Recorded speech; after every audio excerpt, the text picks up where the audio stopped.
Clara la huelga, hay hambre en las casas, es mucho el trabajo y poco el jornal. Y en ese entrevero de luchas sangrientas se venga de un hombre la ley patronal. Preguntas de un obrero que lee. Un podcast de historia sobre la clase trabajadora.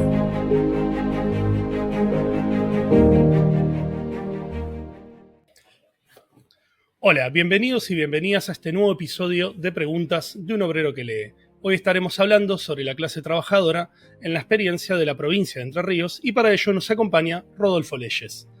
Rodolfo Leyes es profesor y licenciado en Historia por la Universidad Autónoma de Entre Ríos, doctor en Historia por la Universidad de Buenos Aires, fue becario doctoral y postdoctoral del Consejo Nacional de Investigaciones Científicas y Técnicas, CONICET, del cual actualmente integra en calidad de investigador asistente, docente de la Universidad Autónoma de Entre Ríos y se especializa en la formación de la clase obrera entrerriana y su movimiento obrero en una investigación histórica de largo aliento que abarca la segunda mitad del siglo XIX hasta la aparición del peronismo.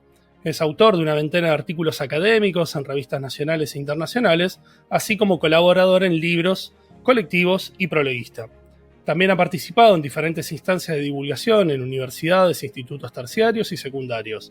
Actualmente se encuentra en la etapa final para la publicación de su primer libro, Trabajo, Sudor y Sangre, la lucha de clases en Entre Ríos desde Urquiza hasta Perón, 1854-1943. Hola Rodolfo, bienvenido a Preguntas de un obrero que lee. Bueno, hola, buen día Carlos, buen día a la audiencia. Desde ya sumamente halagado de la invitación y bueno, nada, a ver acá en qué te podemos ayudar.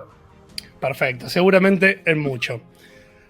Entre Ríos es una de las provincias más pujantes de aquella Argentina en vías de construcción durante la segunda mitad, sobre todo del siglo XIX. ¿Cómo era la composición de esa masa trabajadora y cómo fue el posterior proceso de formación de una clase trabajadora? Sí, efectivamente, la provincia de Entre Ríos ocupa un lugar destacado en la historia del siglo XIX, ¿no? Por lo menos hasta más o menos 1860, más o menos, la provincia de Entre Ríos es casi junto a la provincia de Buenos Aires el eje sobre el cual gira parte de la política nacional, ¿no? Es muy fácil señalar, digamos, desde 1810 con los debates sobre la República Oriental del Uruguay, la Banda Oriental, su destino, las luchas que se van a dar a lo largo de todo el periodo en la provincia de Entre Ríos.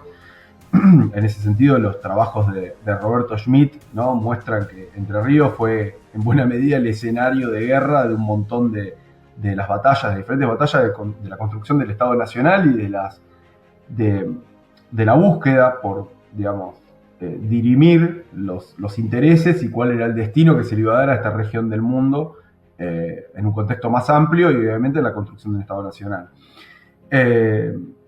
Hacia 1840 la provincia de Entre Ríos empieza más o menos a lograr cierta estabilización, primero bajo el gobierno de Echagüe y luego de la figura que va a ser más destacada, tal vez el entrerriano más conocido, que es Justo José de Urquiza, ¿no? Justo José de Urquiza pertenece a... obviamente se ocuparía varias biografías para explicar quién era él y cuáles eran sus vínculos, pero someramente Urquiza es hijo de quien había sido el gobernador por la colonia, por el gobernador Joseph de Urquiza, un vasco que lo habían mandado desde España para gobernar esta región durante los tiempos de la colonia, y en buena medida Urquiza va a ser heredero y va a apuntalar su riqueza en esa riqueza, digamos, que viene del origen del régimen anterior a la Revolución de Mayo. Hacia 1840 Urquiza, sus hermanos y todo un grupo de gente que va a ir surgiendo, en su gran mayoría son estancieros, se van a ir instalando en la costa del río Uruguay, que es donde va a girar el eje de acumulación capitalista en los inicios del capitalismo en la provincia de Entre Ríos, en torno a la industria pecuaria, ¿no? Me gusta mucho el nombre que le puso a su tesis doctoral Julio Genderigian, que le llama la Arcadia del Plata, ¿no? O sea, la Arcadia era aquella región que se dedicaba a la cría de ganado. Bueno, efectivamente es eso, ¿no? La riqueza fundamental de Entre Ríos es la riqueza ganadera, por lo tanto la clase dominante es una burguesía terrateniente, latifundista, vinculada a la producción ganadera, que va a tener su modificación como estructura de clase, como proceso de acumulación a partir de la aparición de los saladeros, ¿no? Si bien los saladeros están en la Argentina, comienzan, o en esta banda del Río de la Plata, comienzan más o menos hacia 1810, los saladeros en la provincia de Entre Ríos se empiezan a desarrollar muy temprano también, en 1813 es el primer saladero en Gualeguay, pero ya para la década del 30 tenemos saladeros en varias zonas de la provincia y en el 40 es donde se va a dar el gran impulso, ¿no? Entonces esa industria saladeril va a demandar en primera medida obviamente un aumento de la producción pecuaria, es decir, del ganado. Ese aumento de la producción de ganadera va a generar toda una serie de cambios que son sumamente interesantes en la provincia, porque van desde en un comienzo tratar de refinar el ganado, delimitar los campos, es decir, comienza un proceso de apropiación privada en términos más capitalistas, es decir, efectivizar la propiedad privada, el uso de la propiedad privada, la exclusividad de la propiedad privada, es decir, privar al resto de los quienes usan el campo como, bueno, ya no pueden usarlo. Y eso empieza a desarticular toda la serie de relaciones sociales que se habían sostenido hasta ese momento, en buena medida porque, de nuevo, la provincia de Entre Ríos seguía siendo escenario de batallas. A través de la leva se reclutaba a esa población, digamos, que pertenecía fundamentalmente a lo que uno podría denominar, por el lenguaje de la época, los labradores y los pastores, es decir, gente pobre que se dedicaba a la cría de ganado o a una agricultura fundamentalmente de subsistencia, donde también existía una fracción de ellos, una capa de ellos, que en realidad comienzan a tener ya también un incipiente proceso de acumulación, pero toda esa gente va a estar, digamos, muy vinculada a la guerra. Hacia 1840, cuando llega Urquiza a la gobernación de la provincia, Urquiza comienza a organizar las relaciones a partir de este modelo de, bueno, vamos a aumentar la producción ganaderil para abastecer a los saladeros. Urquiza, de hecho, va a tener el saladero tal vez más importante de la provincia, que es el saladero Santa Cándida. Seguramente en esta entrevista vamos a volver a hablar de él. En el sur de la ciudad de Concepción del Uruguay, existe hasta el día de hoy, digamos, el edificio principal, que era casi su vivienda cotidiana, digamos, ¿no? Urquiza vivía más tiempo ahí que en el famoso Palacio Urquiza. De ahí manejaba sus negocios y de ahí manejaba también parte de una de sus estancias, una de tantas que tenía. Urquiza era propietario de 800.000 hectáreas en la provincia de Entre Ríos. Tengamos en cuenta, para quien no lo sabe, la provincia de Entre Ríos tiene 8 millones de hectáreas, o sea, el 10% de toda la provincia, de las mejores tierras eran de Urquiza. Es decir, estamos hablando de una gran fortuna, no de un tipo más. Bueno.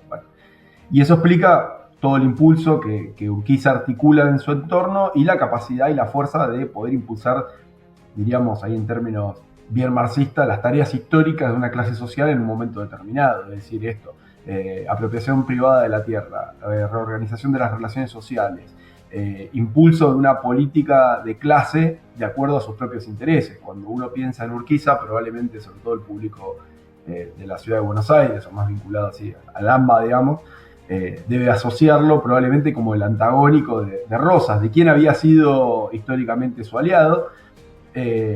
Y en ese sentido uno tiene que pensar, bueno, son dos saladeristas, son dos gobernadores militares, son dos estancieros, pero la diferencia es que uno quiere obligarlo al otro a pagar impuestos en una aduana, mientras Urquiza tiene a su disposición dos grandes ríos de lo más grande de Sudamérica, donde el puerto de Buenos Aires le pasaba literalmente por el costado.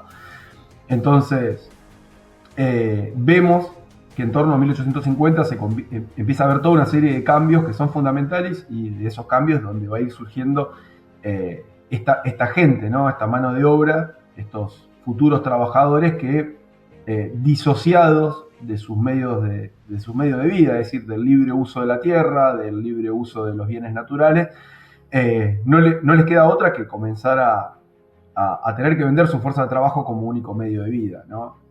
Esto se va a ir apuntalando, sobre todo a partir de 1860, es decir, posterior a la batalla de Caseros. Digamos, es la hegemonía plena de Urquiza como impulsor de la Confederación Argentina, pero obviamente eso que es hacia afuera, hacia el interior de la provincia, uno lo ve como un aumento de esta línea de desarrollo capitalista en torno a la producción saladera y en torno a la producción agropecuaria, fundamentalmente pecuaria. uno empieza a ver que ellos se van a preocupar en sacar diferentes leyes que van a ir ordenando, digamos, el uso del espacio y el uso de digamos, las relaciones al interior de la provincia, ¿no? Desde el Estado. Ahí yo destaco fundamentalmente tres cuerpos legales, digamos, dos leyes fundamentales, que ambas leyes tienen, digamos, después sus desarrollos independientes, y el Código Rural. Digamos, las dos leyes son que trabajan en conjunto de la Ley de Tierras de 1861, esto lo dice Roberto Schmidt. Hoy lo estamos viendo también con otras investigaciones de compañeros de la Universidad Autónoma de Entre Ríos, como David Rodríguez, que está estudiando esto ya para algunos territorios más claros y hace un análisis más fino. Uno ve que con la Ley de Tierra de 1861 comienza un proceso de apropiación de la tierra, se reconoce solamente la propiedad para aquel que pueda demostrar que es propietario, es decir, quien haya sido solamente un ocupante, por más que haya sido ocupante durante cientos de años, como de vuelta Schmidt muestra en cartas de que hay soldados y gente que está escribiéndole a Urquiza diciéndole: mi familia vive acá hace más de 100 años. Bueno, a esas personas no se le va a respetar el derecho consuetudinario, digamos, el derecho de uso por tradición. Bueno, eso no va a ser respetado. Tampoco va a ser respetado aquellos soldados que, habiendo luchado, de nuevo, a lo largo del siglo XIX en las diferentes batallas para estas mismas personas, habían luchado, bueno, en las diferentes batallas a lo largo y ancho de la provincia, incluso fuera de la provincia, se les pagaba con tierra. Bueno, quien no tenía título porque por diferentes cuestiones no se había efectivizado el traspaso de la tierra, esas personas no se lo van a reconocer por más que el tipo diga yo fui soldado. Entonces ellos van a quedar desprovistos de la tierra, y desde luego aquellos que teniendo tierra no hayan llegado a hacer un registro de la tierra. De nuevo, ahí hay que pagarle a alguien que de hecho nace el departamento topográfico en torno a todos estos años para, de nuevo, hacer toda la ingeniería del Estado capitalista, digamos, para poder de nuevo, digamos, darle un papel, un sustento legal de acuerdo a sus normativas a ese proceso de apropiación. Quien no pudo eso quedó afuera, y esa gente va a ser expulsada en general de los campos, o en algunos casos van a quedar en los campos con permiso de los estancieros, fundamentalmente en los fondos de las grandes estancias, y esa población va a trabajar a través de los sistemas de emite y convite, digamos, es decir, bueno, ir y participar, cobrar un pequeño salario, pero casi, digamos, pagar con su fuerza de trabajo como una especie de renta por el uso de la tierra que los capitalistas le dejaban, ¿no? Pero muchísimos otros tuvieron que ser desplazados. Quienes fueron desplazados, quienes no les quedó otra que tener que irse, lamentablemente se encontraron con una ley de 1860 también, que venía como a darle cierre a otros mecanismos coercitivos, que va a ser básicamente la ley de vagos. La ley de vagos tiene varios puntos, es una copia de la ley de vagos que se usaba ya para la época, digamos, en el Río de la Plata, pero tal vez tiene sus puntos más conocidos, los primeros artículos donde dice que vago es aquel que, teniendo una ocupación, no la ejerce o no tiene una ocupación conocida y se le va a aplicar un castigo. Bien, si vos hasta ese momento habías trabajado en una estancia o estabas haciendo ocupación y de repente te ves en la necesidad de vagar, es decir, de estar moviéndote de un lado al otro, tal vez buscando un nuevo espacio para ocupar, te iban a venir y te iban a aplicar la ley de vago. Resulta muy interesante y es muy, digamos, es una fuente cualitativa muy rica, un censo de vagos que se encuentra en el archivo de la provincia de Entre Ríos. Se encuentran algunas pocas hojas, pero que corresponden a uno de los departamentos del interior. Un departamento que tiene una particularidad porque es parte de la región más pampeana, digamos, de la provincia de Entre Ríos, que cuando uno va y mira ese censo que es cualitativo, que describe quién es un vago, uno no se encuentra tal vez el vago que uno tiene en la cabeza, que es un poco ese bandolero, ese gaucho que andaba tipo Martín Fierro en sus peores épocas, sino se encuentra como vago tipos que tenían familia, que tenían 4 o 5 hijos, que tenían 20 vacas y que tenían 4 o 5 caballos. Y obviamente, para una época donde en la otra punta de la riqueza social de la época estaba Urquiza, que tenía 800.000 hectáreas, 300.000 vacas, un tipo que tiene 40 vacas, un pobre.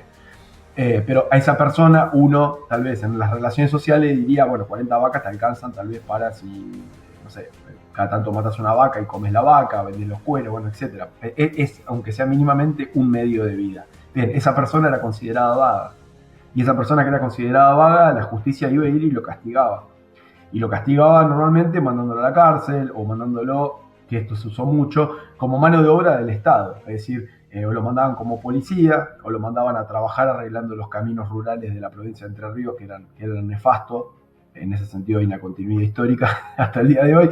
Pero bueno, digo, son situaciones como esa. Es decir, se le aplicaba una serie de medidas donde había una coerción y donde lo obligaban de otra manera. A esa persona no le quedaba otra más que ir y conchabarse. Es decir, ir y buscar un estanciero que le pague o buscar algún mecanismo por el cual ingresaba a ese incipiente mercado de fuerza de trabajo que se estaba creando, que a su vez, como era un mercado de fuerza de trabajo rural, tiene la contradicción de todo trabajo rural, es decir, te demandan muy fuertemente en un ciclo de tiempo y después en el resto del ciclo hay un tiempo muerto, ¿no? Un tiempo donde la persona no trabaja y está ahí buscando alguna forma de poder vivir. Y en ese caso, por ejemplo, estos pequeños labradores, o no tan pequeños, ¿no? Uno porque, como vos decías, lo pone en comparación de un estanciero como Urquiza, digamos, ¿no? Pero sí, era gente que manejaba un nivel de autonomía y de subsistencia, inclusive la capacidad de poder vender los remanentes, los excedentes y poder sobrevivir en condiciones bastante normales. Imagino que todo eso que tenía al momento de ser considerado vago por la ley sería expropiado o quedado también por alguna estancia, ¿no? Alguna situación donde directamente la desposesión no era simplemente la condición errante de tener que dejar las tierras donde trabajaba, sino también perder aquel capital inicial con el cual ya contaba, ¿verdad? Sí, totalmente. Nosotros no hemos podido avanzar mucho más en este ángulo por un problema histórico que es muy hilar fino para los historiadores, que es que no se consiguen fuentes, digamos, hay relativamente pocas fuentes. Las fuentes que dan más lugar a explicar cuál eran las relaciones que se estaban viviendo ahí, muchas veces son los informes de los comisarios políticos, de los comisarios políticos, no el comisario que iba y castigaba al tipo. Es decir, había un tipo que estaba encargado y esta persona encargada de las relaciones políticas juntaba la información que le iban dando los diferentes milicianos, la policía de campaña, digamos. Y le pasaba de todo un poco. El problema es que no hemos podido cuantificar a ciencia cierta, por ejemplo, cuánta gente fue castigada con esto. Por ejemplo, este censo de vagos que yo te contaba a vos daba cuenta de más o menos 300 personas en esas condiciones. Pero esas personas quien hace el censo, es decir, quien le dice al Estado, che, mira, toda esta gente acá son potenciales reclutados para la policía, para ir a trabajar a las postas, etc. Esas 300 personas, era sobre una población de más o menos 2.000 personas. Es decir, era mucha gente a la cual se consideraba que era vago. Y de vuelta, en el censo aparecen las cabezas de familia. Y dice, tiene 2 hijos, 3 hijos. Bien, el potencial de la población que estamos hablando, cuando uno se pone a hacer una cuantificación más fina, lo siento a Epe Thompson respirándome atrás de la espalda, digo, esa gente es muchísima más gente que la que uno se puede imaginar. Lamentablemente no podemos responder. No podemos responder, digamos, como nos gustaría a cuánta gente fue eso. El proceso de expropiación iba a todo eso. Hay un último punto, tal vez, que hay que vincular con este aparato coercitivo vía legal que usa el Estado, que es todo lo que está vinculado al Código Rural. El Código Rural atacaba directamente a algo que, de nuevo, ahí el que me respira es Marx. Digamos, cuando Marx escribe sobre la recolección de leña en Renania, ¿no? Que es sus primeros escritos sobre el proceso de expropiación. Bueno, casualmente, y solo 20 años después, en la provincia de Entre Ríos se está discutiendo lo mismo. No hay casualidad, es el desarrollo de un sistema que apropia los bienes comunes. Ahora, en ese proceso vos ves que el Código Rural estipula que está prohibido juntar leña de los arroyos. O sea, más Marx no se consigue. Se prohíbe, por ejemplo, algo tan ridículo como juntar bosta. Y vos decís, ¿por qué juntar bosta? Porque muchas veces esta gente pobre se dedicaba a juntar bosta en el campo y después se la vendía a las quintas en las ciudades. Bueno, eso se va a prohibir. Algo que ataca las costumbres, se prohíbe la caza. Y es muy llamativo que estipulan qué consideran. Está prohibido la caza del ñandú, un animal al cual no solo se les traía la carne, sino les traían las plumas que después se vendían. Se prohíbe la caza de la paloma, se prohíbe la caza de la mulita, el tatú, digamos, y obviamente el carpincho, el ciervo. Es decir, hay un ataque a que la gente pueda vivir, que pueda acceder a tener comida, para decirlo en un criollo bien claro, por otro medio que no sea ir y vender tu fuerza de trabajo. Entonces hay claramente una política, hay una visión del desarrollo y hay una visión de cuáles son las relaciones sociales que se van a tolerar y cuáles son las relaciones sociales que no se van a tolerar. Se estipula, por ejemplo, que está prohibido juntar plantas medicinales, y lo dice, plantas medicinales, y pone cuáles son las...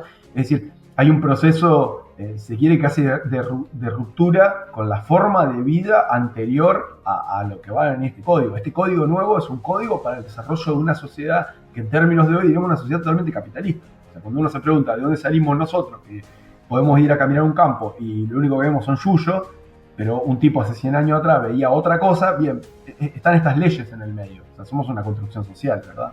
Totalmente, totalmente.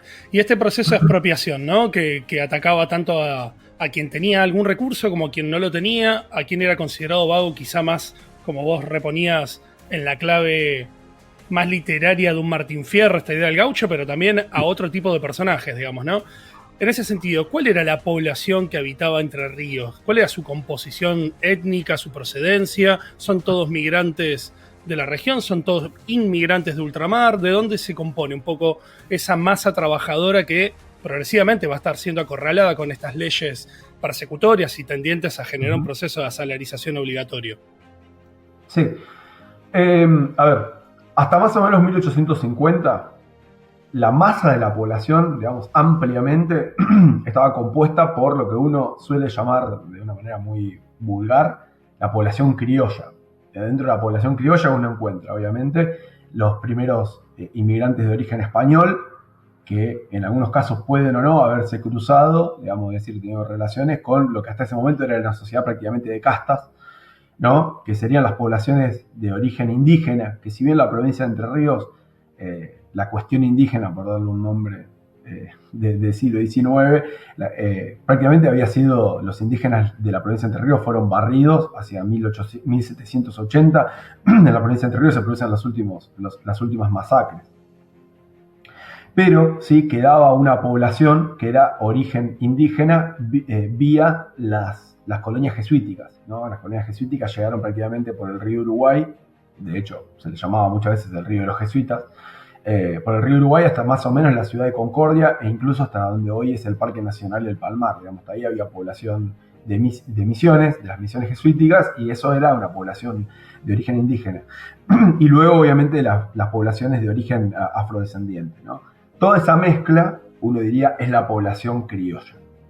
Sobre esa población criolla también hay que incorporar los contingentes de españoles, digamos, de esta nueva oleada de españoles, fundamentalmente los vascos, que van a empezar a llegar a la provincia más o menos en torno a 1830, vinculadas a la producción lanar, ¿no? Empieza a despuntar lo que más tarde va a ser el boom lanar, y la provincia de Entre Ríos está dentro de ese contexto, y bueno, van a llegar ellos, y también junto a los vascos, poblaciones de escoceses y poblaciones de irlandeses. Ahí en ese sentido, el modelo que describe Sábato en su famoso libro, ¿no? Capitalismo y Ganadería, bien, lo mismo va a pasar en la provincia de Entre Ríos, en una escala menor, pero vamos a tener eso. Esa es más o menos la población para 1850.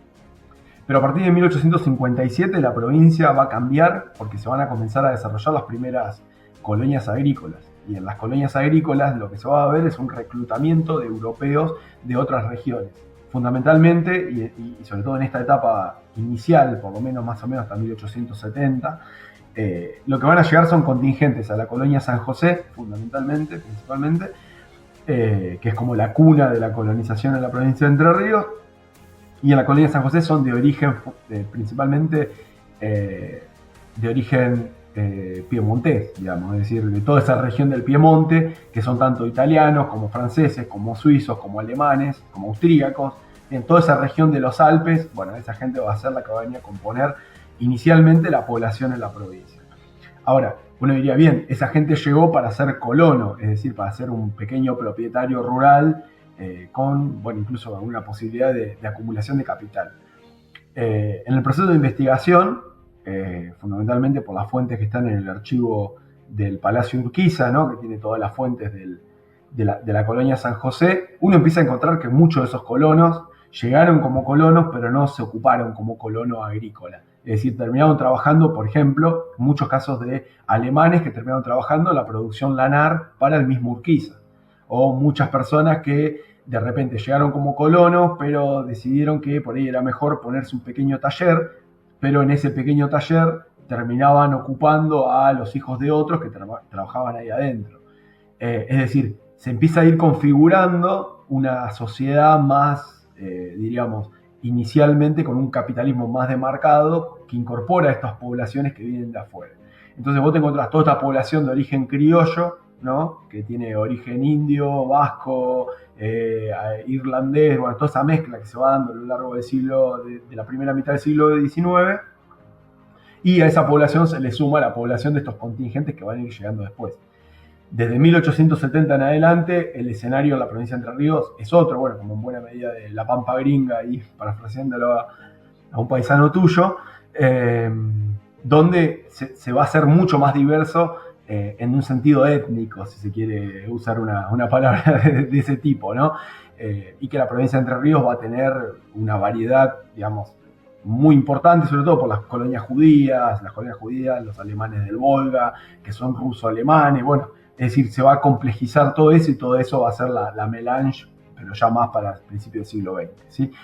Entonces, es muy difícil, digamos, lo que uno ve en la provincia de Entre Ríos, que rompe un poco con esa visión de pensar a la clase obrera, sobre todo en esta etapa de formación, a una clase obrera como algo que no quiero polemizar con el autor que lo dice, pero con aquella idea de que la clase obrera es una formación, como dijo, se forman en los barcos, es decir, salen campesinos en España y llegan obreros cuando llegan a Buenos Aires. Bueno, cuando vos encontrás acá, obviamente no es así, son dándote una serie de relaciones donde la gente va, en términos individuales, va buscando un lugar, pero el desarrollo del capitalismo lo va ubicando en diferentes tipos de relaciones. Es decir, la clase obrera no es una formación europea que se trasplanta de Europa acá y acá pasa eso, sino acá se encuentra con una realidad y en esa realidad se va dando su propio camino, ¿no? Hay casos particulares que uno puede ver de obreros que, no sé, llegan como obreros a la provincia de Entre Ríos, terminan siendo ocupados como productores lanares, digamos, en una estancia, pero en las estancias, por el tipo de acumulación que tienen, para no pagarle salario, le permiten hacer uso de la tierra y tener su propia majada de ovejas para poder tener un plus de ingreso. Ese plus de ingreso le permite al tipo tener cierta acumulación, pero termina trabajando de zapatero en la ciudad de Gualeguay. ¿Por qué? ¿Por qué hace ese desarrollo? Bien, hace ese desarrollo porque también, simplificándolo, hace ese desarrollo porque otra opción no le queda, porque el tipo está buscando la forma del ascenso social, de ese hacer la América, y va probando diferentes estrategias. Entonces encontrás desarrollos de ese tipo que son muy interesantes en términos individuales, pero que uno lo tiene que pensar en cientos de personas que están haciendo procesos diferentes como un tejido social que se va tejiendo, ¿no? Entonces es esa realidad tal vez lo complejo, y creo que esa realidad es también un poco, hay como crítica a nuestro gremio. Frente a esa dificultad se suele simplificar diciendo, bueno, los trabajadores son venidos de Europa, se los trae de Europa y llegan acá. Sí, ¿en qué momento, en qué contexto, en qué relación? ¿Es la misma Argentina post-1890 que pre-1890? Bueno, todas esas preguntas nos las tenemos que hacer y lo más difícil, hay que dar una respuesta, ¿no? Claro, no, desde luego. Y si bien pues, es altamente probable que claramente vengan siendo trabajadores, desde luego, digamos, trabajar es parte de la condición humana, eso está claro. La pregunta es cuándo llegan acá, bueno, cómo tramitan esta transición argentina hacia formas capitalistas de producción, que claramente desestructuran, obviamente, lo que ellos conocían que pudieran traer o no como experticia desde aquella Europa, y cómo obviamente se ven compelidos a reversionarse, ¿no? Esto que vos planteás, digamos, podría venir a trabajar la lana y sin embargo terminar en un tallercito changueando y haciendo un ingreso extra, y eso repercute claramente también en su construcción de clase, ¿no? Desde luego. En este sentido, pensando este variopinto mundo, digamos, ¿no? Donde vos planteás esto, digamos, colonos que estaban de antemano, militares que vienen del proceso revolucionario, poblaciones indígenas, las que quedan, y las que conocemos, digamos, ¿no? Sabemos cómo funcionan también estos procesos de blanqueamiento en esa Argentina, y sumado también a esta población inmigratoria. ¿Cómo empieza este variopinto mundo trabajador a configurarse en una clase a partir de la conflictividad que empieza a tener Entre Ríos en algún punto de este siglo XIX? Bien, esa pregunta tal vez es una de las más difíciles, digamos, de responder, ¿no? Acá no quiero trillar sobre lo trillado, que ya está tantas veces dicho, ¿no? Que básicamente la voz de la clase subalterna siempre ha sido acallada, es la más difícil de encontrar. Entonces es difícil encontrar eso, y uno tiene que, frente al conflicto, diferenciar qué tipo de conflicto está vinculado a lo que va a ser la clase trabajadora, a lo que tiene que ser un conflicto de otra índole. Tal vez la primera forma, la forma embrionaria más sencilla que uno encuentra de conflictividad, sea la ruptura con la disciplina.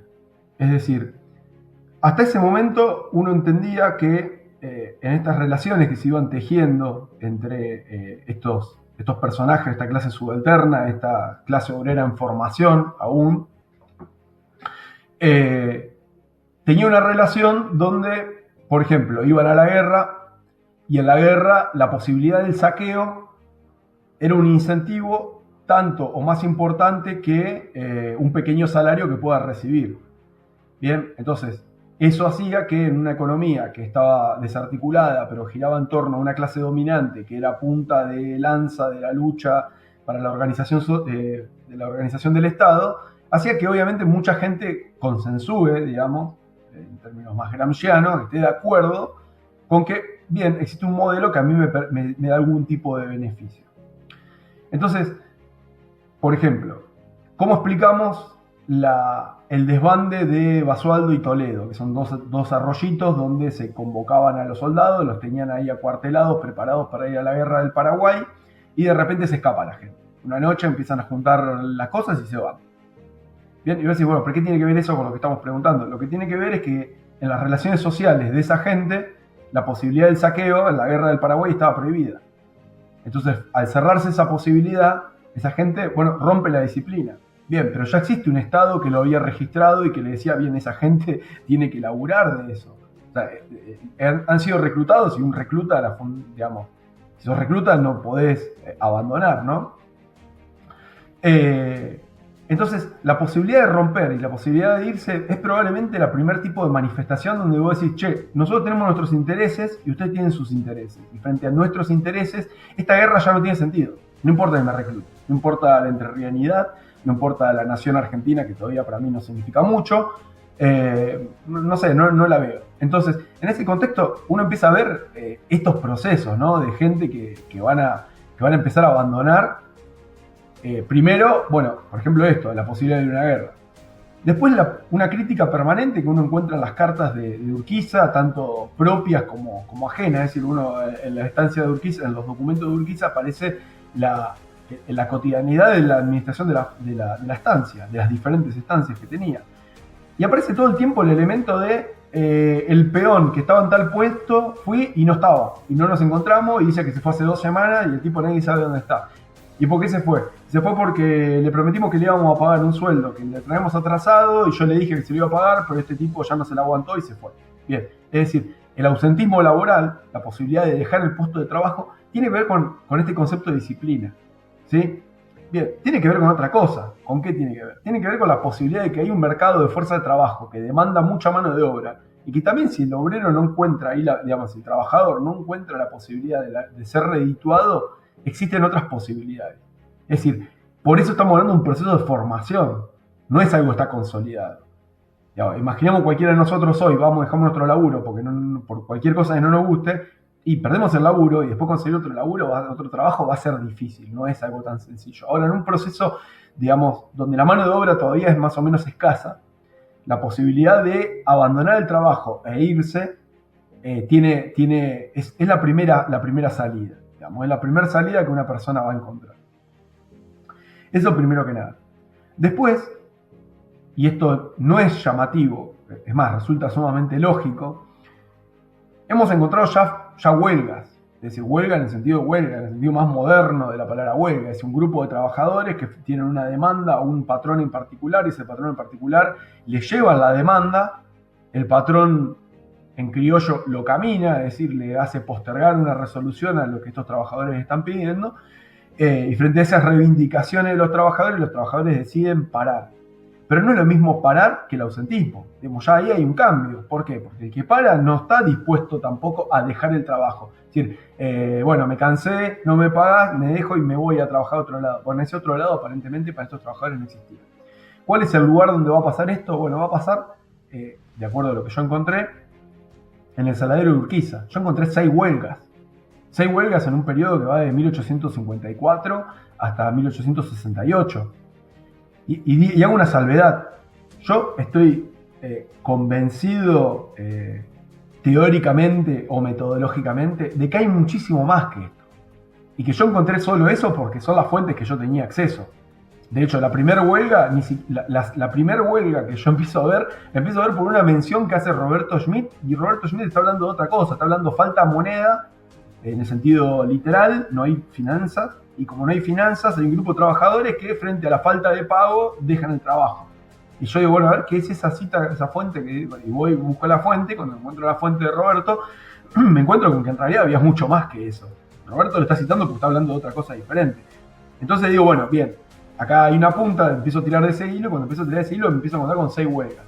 Mi pregunta o mi duda es, che, ¿cuánto más habrá de eso que nosotros no sabemos nada? Porque de nuevo, cuando uno hace ese recorte, si se me permite, porteñocéntrico, de que el movimiento obrero argentino nace en 1856-57 con la creación de la sociedad tipográfica. Y vos decís, che, ojo, yo te estoy mostrando huelgas que van mucho más atrás, te estoy mostrando que hay antecedentes, de repente se nos abre un campo entero de investigación que nosotros no lo conocemos, y no lo conocemos porque de vuelta tenemos un obstáculo epistemológico que es, dejemos de mirar tanto Buenos Aires, o si miramos Buenos Aires, empecemos a mirar otros escenarios posibles de conflicto, porque ojo que la experiencia me ha demostrado que vas y mirás y te encontrás con cosas. Estas huelgas son huelgas que se van a producir fundamentalmente impulsadas por un grupo de vascos, lo cual tampoco es un dato aleatorio, ¿no? Si uno se pone a pensar, en 1850 acá estamos discutiendo todavía la propiedad privada de la tierra, pero en 1850 los vascos en España son uno de los grupos que van a, un par de años más tarde, apuntalar la creación de la internacional, la primera asociación internacional de los trabajadores en España, junto a otros grupos, obviamente, pero digo, son vascos, es decir, el grado de desarrollo del movimiento sindical, de las ideas sindicalistas, en España tiene un desarrollo que es anterior, por cuestiones obvias del desarrollo capitalista que empieza ya antes que acá, y es posible que exista un puente de experiencia, si se quiere, entre aquellos trabajadores y esos trabajadores que vienen acá. Ahí sí vemos ese proceso, digamos, de la experiencia que traen los emigrados, ¿no? De quien se viene de allá para acá y, bueno, trae una experiencia de vida que es diferente. Estos trabajadores se van a quejar fundamentalmente de la falta de pago, lo cual también es un dato. O sea, no están quejando de las condiciones de trabajo, que de acuerdo a los relatos de la época o de acuerdo a relatos que el mismo Urquiza en un momento quiere hacer un proceso de modernización y le paga a un catalán que venga y que empiece a hacer como, bueno, a ver cómo está el Estado. Y cuando este tipo hace un recuento de cómo están las condiciones, es fantástico porque te cuenta cómo se trabajaba y en el relato te da pena, obviamente, las condiciones de trabajo eran malísimas de acuerdo a nuestros parámetros del día de hoy. Pero estos trabajadores no se quejan de las condiciones, es decir, tenían naturalizado trabajar así. Ahora, yo ya dependo del salario, entonces del salario no me camines. Es decir, si me prometiste que me ibas a pagar tanto, pagame tanto y pagame en fecha. Y esas son las demandas que van a ir viendo. Incluso estos trabajadores van a llegar en una de las huelgas, si no me falla la memoria, la huelga que se produce en 1862, a parar no este grupo de trabajadores en particular solo, sino el conjunto del establecimiento. Digo, el establecimiento Santa Cándida de Concepción del Uruguay llegó a ocupar 300 personas. O sea, invito a quienes están escuchando esto a que se pongan a pensar hoy cuántos establecimientos de 300 personas conocemos. Digamos, para la época, imaginemos lo que estábamos hablando. Era algo, obviamente, parte de la vida económica de ciudades enteras giraban en torno a estos saladeros. Son verdaderos enclaves de desarrollo. Entonces, parar una planta de ese tamaño, donde hay experiencia de trabajadores que posiblemente traen una experiencia de afuera, pero esa experiencia después se va a encontrar con trabajadores que hasta ese momento no se le hubiese ocurrido la posibilidad de hacer un paro. La opción que ellos conocían era más bien la resistencia, ahí coqueteando con Scott. Bueno, encontramos otro modelo, ¿no? Y hay un cambio que es cualitativo y tal vez yo creo que, ahí haciendo bien en coincidencia tal vez con la mirada más clásica del marxismo, vemos una clase para el capital y una clase en sí misma, es decir, una clase para sí y una clase en sí. Vemos eso. Por eso yo digo que, muy arbitrariamente, como cualquier recorte, la fecha de nacimiento del movimiento de la clase obrera entrerriana es 1854, porque es la primera huelga. De nuevo, yo estoy seguro que si las semillas que revolvió el aire llegan a algún lado, alguien va a encontrar que hay huelgas mucho más atrás de esto. Yo estoy casi seguro. Pero el problema es, bueno, necesitamos esa persona. Ojalá esté del otro lado. Seguramente, apostamos a eso. Y en este sentido, esta experiencia tan temprana, digamos, ¿no? O por lo menos la posibilidad de mirar más allá de los límites que académicamente solemos establecer como cortes, digamos, ¿no? A veces decimos, bueno, no vale la pena mirar más atrás de tal fecha, porque, bueno, medianamente es de acá en adelante, no de acá para atrás. Bueno, acá un poco esto trasvasa, rompe, o por lo menos invita a problematizar las temporalidades. En ese sentido, preguntarte dos cosas como para ir vinculándolas. ¿Cómo dialoga esto que vos te encontrás, estas huelgas tempranas, bien de mediados del siglo XIX, en el corazón del poderío económico urquicista, ¿no? Con una historiografía más pretendidamente nacional, ¿sí? En ese sentido, para pensar en los orígenes de la clase trabajadora, un poco adelantaste recién, y por otro lado, también ver cómo se tradujo esas primeras experiencias de huelga en organización posterior. Bien. Interpreto la pregunta como primero una pregunta que mira a nuestro propio gremio, es decir, a quienes participamos del oficio del historiador, y la segunda pregunta, la pregunta más bien de orden histórico. A la pregunta sobre el gremio, no hay diálogo, pero diría, no soy yo, sos vos. Es decir, no hay diálogo por el simple hecho de que esos postulados o esos acuerdos o esos consensos historiográficos sobre la cosa empieza acá y termina allá, tienen una tradición, tienen una fuerza y tienen una comodidad que es muy difícil de ser rota. Digamos. Es decir, hay gente que le queda cómodo, para decirlo más fácil. Entonces, entrar a pensar nos obliga a entrar a pensar por fuera de esos márgenes que, a pesar de que uno haga una muestra empírica fundamentada de lo que está diciendo, obliga a pensar gente entera que va a tener que rever determinados postulados, o que vamos a tener que empezar a pensar cómo armamos líneas de investigación que todavía serían nuevas, pensando un problema que va más allá. Porque el problema, esto es, bueno, como todo, en parte es opinión. Cuando miramos el siglo XIX está muy atravesado por la mirada política del siglo XIX. Es decir, la historia social del siglo XIX es mucho más difícil. Sin embargo, cuando uno estudia el siglo XX, las cronologías, establecer temporalidades, es mucho más libre. Uno puede tomar hasta, no sé, pensemos los que estudiamos historia del movimiento obrero, muchas veces tomamos fechas de fundaciones de centrales sindicales que tuvieron poca vida o una vida relativa y lo tomamos como un hecho histórico. Pero cuando uno mira el siglo XIX, como que la temporalidad que se impone a todos los estudios, independientemente del estudio que uno esté haciendo, del objeto de estudio, son las temporalidades políticas. Entonces, 1850, 1851, la batalla Casero, 1852, 53, con la Constitución, etc., empiezan a aparecer como fechas que todo el mundo lo toma de ahí y a partir de ahí empieza toda una discusión, bueno, Oslac, etc. Y de vuelta, es un obstáculo epistemológico. Nosotros tenemos que mirar, a ver, obviamente tiene que ver con una cuestión de marco teórico. Si yo hago un marco teórico a partir del materialismo histórico, mi problema es tratar de entender cómo se van generando relaciones sociales de producción o determinadas relaciones sociales, y ver esas relaciones sociales no están atadas estrictamente a los periodos legislativos o a la llegada de un gobernante a otro gobernante. Sino es un movimiento que es mucho más dialéctico, que es mucho más complejo, y que no es, digamos que es mucho más tenue, no es tan claro.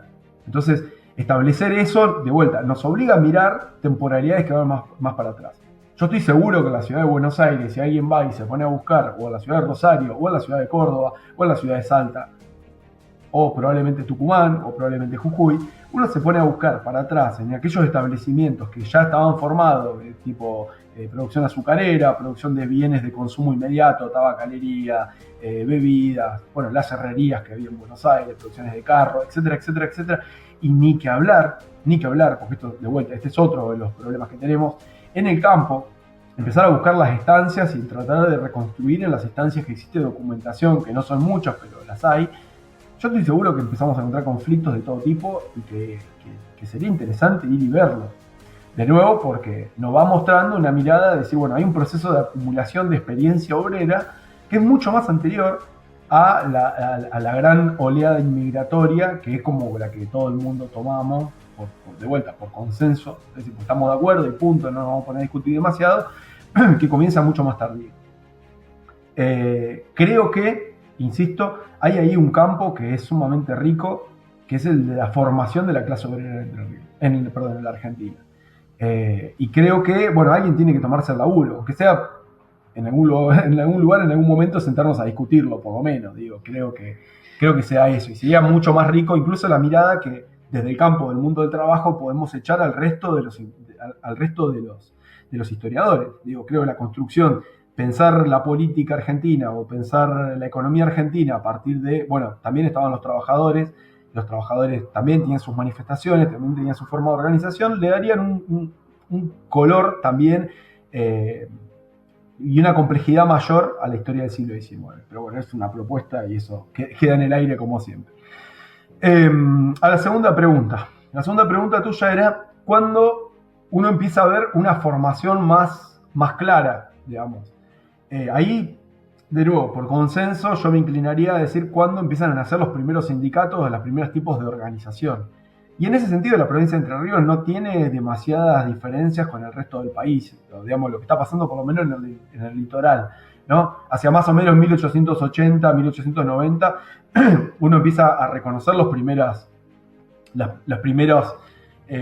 llegadas de militantes que normalmente vienen de Rosario van a Santa Fe, de Santa Fe van a Paraná, que queda enfrente, o desde Buenos Aires, subiendo por el río Uruguay, empiezan a bajar en Gualeguaychú, en Concepción del Uruguay, en Concordia, las ciudades más importantes, y de ahí empiezan a tratar de, primero, hacer agitación y propaganda, y luego tratar de organizar a los trabajadores.